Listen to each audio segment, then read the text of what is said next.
मुरादाबाद मोना पांडे पूर्व विधायक सोलत अली ने मार्केट में हरियाणा के गुरुग्राम में तैनात आईएएस फरमान खान ने सोशल डिस्टेंसिंग रखते हुए एक छात्र छात्राओं के साथ एक सेमिनार रखा, जिसका आयोजन पूर्व विधायक सोलत अली के बेटे मोहम्मद इमरान चौधरी ने किया।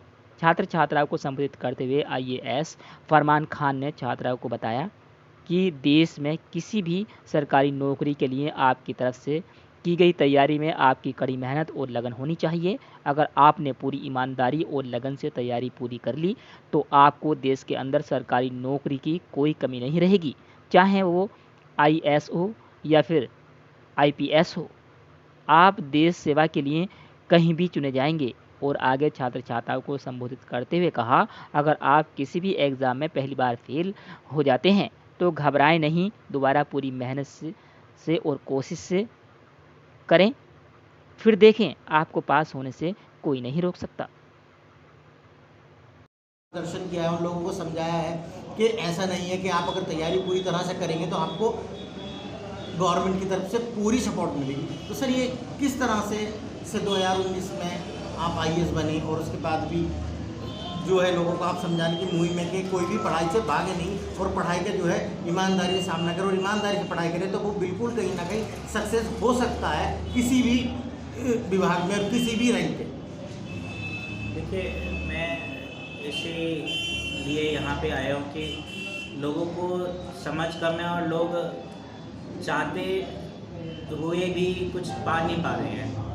तो उसका मकसद मेरा यहाँ आने का यही था, लोगों को जो चाहत उनके अंदर है वो बाहर आए और इस लाइन में आगे बढ़े या किसी भी लाइन में आगे बढ़े। मकसद मेरा यहाँ यूपीएससी से नहीं था, मकसद लोगों को यह था कि लोग आगे बढ़े, पढ़ाई करें और तरक्की करें। गवर्नमेंट सपोर्ट हर दिशा में कर रही है, फाइनेंशियल भी सपोर्ट दे रही है, रेजिडेंस भी प्रोवाइड कर रही है और स्कॉलरशिप भी दे रही है लोगों को अपने गांव देहात से बाहर निकलने पढ़ाई के लिए।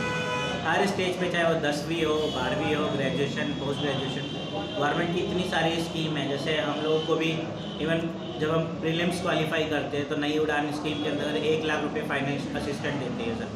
तो 1 लाख रुपये तैयारी के लिए मुझे लगता है बहुत बढ़िया है, बहुत ज़्यादा है, तो कमी नहीं होगी। तो ये हर एक पेरेंट्स को, बच्चों को ये सोचना चाहिए कि वो गवर्नमेंट सेक्टर में पार्टिसिपेट ज़्यादा से ज़्यादा करें और गवर्नमेंट सेक्टर में भी नहीं, कम से कम पढ़ाई उस लेवल की अपनी करें कि उनको चीज़ों की समझ हो, देश में क्या चल रहा है पॉलिटिकली, इंटरनेशनल। अच्छा सर, आप उन छात्रों से क्या कहना चाहेंगे जो 1-2 बार कहीं अच्छी जगह उन्होंने इंटरव्यू दी और वो इंटरव्यू में सेलेक्ट नहीं हो पाए हैं, उसके बाद वो अपने आप को गिल्टी फील करते हैं, तो क्या उन लोगों को दोबारा से तैयारी सही से करनी चाहिए? क्या कहेंगे इसका? देखिए, ये इसका मैं खुद का ही एग्जांपल देता हूँ।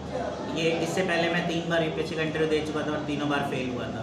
अगर मैं यही सोचता रह जाता कि मैं फ़ेल हो रहा हूँ और आगे नहीं बढ़ सकता या फिर उस गिल्ट के साथ ही जीता रहता, तो मुझे लगता है कि मेरा कभी सिलेक्शन भी नहीं होता।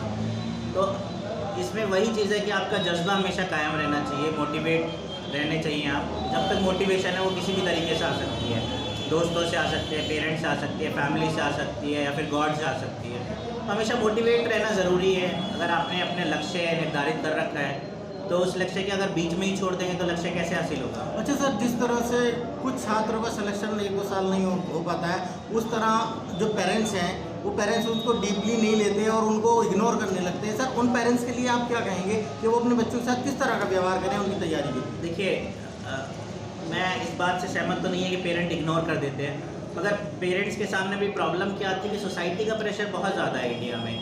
तो पेरेंट्स चाह कर भी मतलब सपोर्ट करते हैं, बट सोसाइटी के प्रेशर की वजह से कहीं ना कहीं वो सोचने लग जाते हैं कि पड़ोसी के बच्चा तरक्की कर लिया उतने सालों में, या फिर उस न्यूज़ में पढ़ते हैं या कि किसी के पास इतने संसाधन नहीं है, उसने तरक्की कर लिए, तो हमारे बेटे को तो हमने पूरी अपॉर्चुनिटी दी हुई है, सर सपोर्ट कर रहे हैं, हो नहीं रहा है। तो देखिए, हर एक इंडिविजुअल होता है तो वो यूनिक होता है। आप किसी से ये एक्सपेक्ट कर ले कि उसका 1 साल में नहीं हुआ, दूसरे साल भी नहीं होगा, तो ये बहुत गलत है।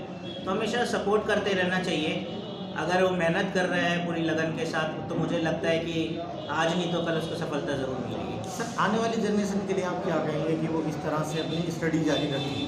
देखिए, आने वाली जनरेशन, आने वाला टाइम, फ्यूचर पूरा टेक्नोलॉजी का है। तो टेक्नोलॉजी का मतलब ये नहीं है कि आप सोशल मीडिया पे ही एक्टिव है। टेक्नोलॉजी का मतलब है कि आप उसको अपने किस तरह से फ्रूटफुल तरीके से यूज़ कर रहे हैं। तो फ्रूटफुल तरीके से, जैसे आप ऑनलाइन लॉकडाउन में आप कोविड में देख रहे हैं, सारा कुछ ऑनलाइन हो गया। एजुकेशन पूरा आपके स्कूल जिसको इल्म भी नहीं था वो भी अब ऑनलाइन एजुकेशन की तरफ जा रहा है। तो ये एक अपॉर्चुनिटी है एक तरीके से देखा जाए कि लोगों को ये भी पता चल रहा है कि इससे माध्यम से क्या क्या काम हो सकते हैं, जो काम आज तक उन्होंने सोचा नहीं था वो उन लोगों को ऑनलाइन करना पड़ रहा है। तो आगे आने वाले टाइम टेक्नोलॉजी का है, टेक्नोलॉजी के साथ साथ आगे बढ़ना है और अपनी तरक्की के साथ साथ देश की तरक्की, समाज की तरक्की में यूज़ करना चाहिए उसको।